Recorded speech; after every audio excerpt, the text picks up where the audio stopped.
안녕하세요. 헬스스토리입니다. 어떻게 여러분들은 러브핸드를 뺄 것인가에 대한 계획을 세우고 계신가요? 이제 여름이 가까워져 왔는데요. 어떻게 러브핸드를 뺄 것인가에 대해서 한번 도움을 드릴까 합니다. 러브핸들이란 무엇일까? 그리고 그것을 어떻게 뺄까? 이런 것들에 대한 어떤 얘기를 해보려고 하는데요. 이처럼 이제 조금만 러브핸들이 있는 이런 부분 러브핸들이라 그러는데 허리 부분이죠. 이렇게 조금만 있으신 분들도 계시고 조금 많이 있으신 분들도 계실 거예요. 만약에 이제 당신이 거의 모든 건강 전문가들에게 어떻게 당신의 러브핸들을 뺄 것인지에 대해서 묻는다면 그들은 당신에게 두 가지를 말해줄 것입니다. 우선 식이요법과 운동요법을 병행하지 않으면 그 많은 복부 지방은 절대 달라지지 않을 것이라고 말해줄 것이에요.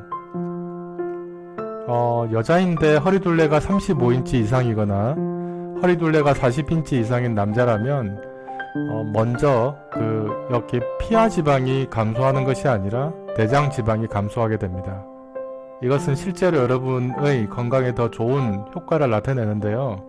왜냐하면 내장 지방은 고혈압이라든지 고콜레스테롤, 당뇨병, 염증 등을 포함한 수많은 성인병과 관련되어 있기 때문입니다.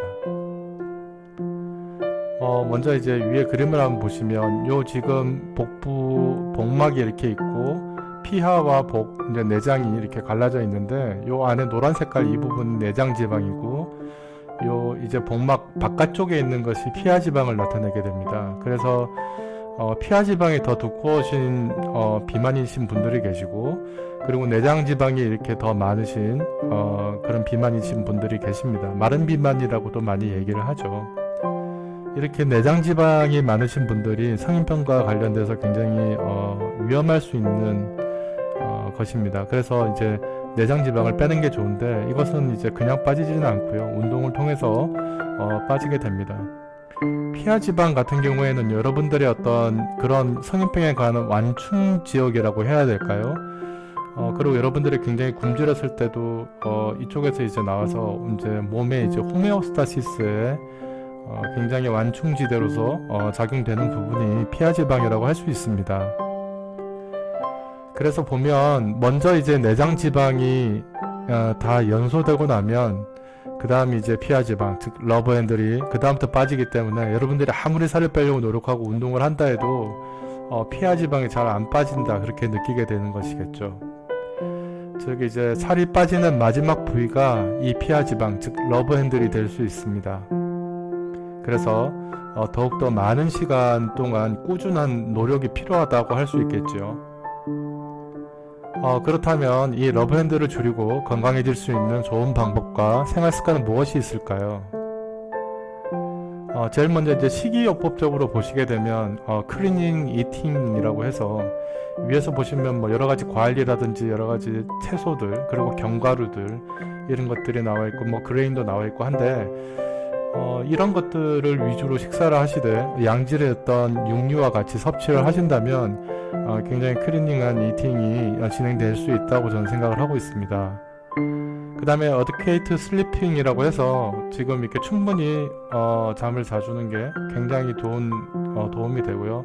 특히 이제 호르몬적으로 도움이 많이 된다고 할 수 있습니다. 그 다음에 이제 스트레스 매니지먼트라고 해서 이렇게 지금 과도한 일에 의해서 자기가 스트레스를 받게 되는데 이 스트레스를 갖다가 자기 자신이 매니지먼트 함으로 해서 여러분들의 어떤 스트레스에 관련된 호르몬이라든지 여러가지 몸에 나쁜 것들이 생성되는 것을 제어할 수 있게 되는 것이겠죠.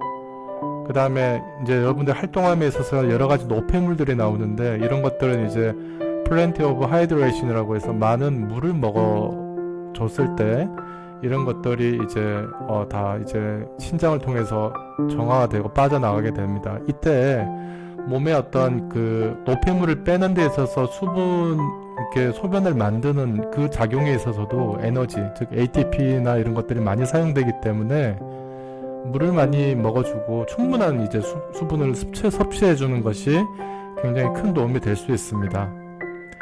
그 다음에 이제 워크아웃이죠. 밖에 나가서 운동하는 것들 이런 것들을 얘기하는 것이겠죠. 이렇게 전반적인 라이프 스타일을 바꾸어야지만 이 러브핸들이 빠질 수 있다라고 얘기할 수 있습니다. 근데 밖에 나가서 운동을 할 때 좀 중점적으로 생각하셔야 될 부분이 있어요. 굉장히 무리하게 운동을 하시면 안 된다는 것인데요. 그러니까 운동할 수 있는 최대 심박수를 계산해서 운동을 하시면 됩니다. 그 최대 심박수의 65에서 85% 이 정도 사이로 운동을 한 30분 정도로 해주시면 굉장히 러브핸들을 빼는 데서도 굉장히 큰 도움을 얻을 수 있습니다. 최대 심박수 계산하는 법은 저번에도 얘기를 했는데 이 공식에 따라서 계산을 하시면 돼요. 208-0.7 곱하기 연령 이렇게 해서 45세일 때 이 지금 계산식에 넣어서 계산을 하면 177이 되고요. 그것의 85%의 심박수 최대 심박수라고 하면 150 bpm이 됩니다. 그래서 요 지금 150 심박수를 가지고 운동을 하시면 요 이하로 운동을 하시면 되겠다, 그렇게 말씀드릴 수 있습니다. 그러면 어떤 운동을 해야 될지 알아봐야 되는데, 운동을 함에 있어서 제일 중요한 게 코어입니다. 운동을 할 수 있게 몸을 만들어주는 것, 그리고 운동을 했을 때 최대한의 효과를 나타내는 게 코어 운동이라고 할 수 있는데, 물론 웨이트 트레이닝도 굉장히 큰 도움이 되는데 웨이트를 하건 유산소 운동을 하건 굉장히 여러분들이 해야 될 운동이 코어 운동이고, 그것이 이제 이런 하이 인텐시티 서킷 트레이닝 속에 포함이 됩니다. 그래서 이런 하이 인텐시티 서킷 트레이닝을 하셔야 됩니다. 그래서 이제 보면 푸시업이라든지 스타 점프, 그 다음에 그 패스트 핏, 그 다음에 하이니, 그 다음에 토탭, 그 다음에 핸드 워크아웃, 그 다음에 스쿼트, 뭐 점핑 스쿼트라든지 뭐 점핑 잭이라든지 이런 것들을 하시면서 몸에 있는 코어 근육을 키워주신 다음에 여러분들이 유산소 운동을 하시건 뭐 웨이트를 하시건 그런 걸 하셔야 되고요. 이런 걸 하신 다음에 이제 유산소 운동으로 뭐 만보계 차고 12,000보 정도 걷는 거 뒤에 나오니까 얘기할게요. 그렇게 하시면 되고요. 그리고 이게 나오네요. 12,000보 정도 일주일에 한 1회에서 3회 정도를 해주시면 그 지방들이 타는데 굉장히 큰 도움이 되고 빨리빨리 지방을 태울 수 있게 됩니다. 오히려 뛰는 것보다도 아까 말씀드린 그 최대 심박수의 65에서 85% 정도로 빨리 걸어주시는 게 오히려 지방 연소에 더 큰 도움이 됩니다. 그리고 자기 몸 상태에 따라서 저기에 맞추려고도 또 하지 마시고요. 더 또 허약하신 분들이 있을 수 있으니까 자기 몸 상태에 따라서 컨디션에 맞게 적당하게 운동을 하시는 게 굉장히 중요합니다. 그래서 오늘은 이제 러브핸들을 어떻게 뺄 것인가에 대한 얘기를 해보았는데요. 여러분들 구독과 좋아요를 눌러주시면 당신의 건강 지킴이가 되겠습니다. 노력하는 헬스 스토리.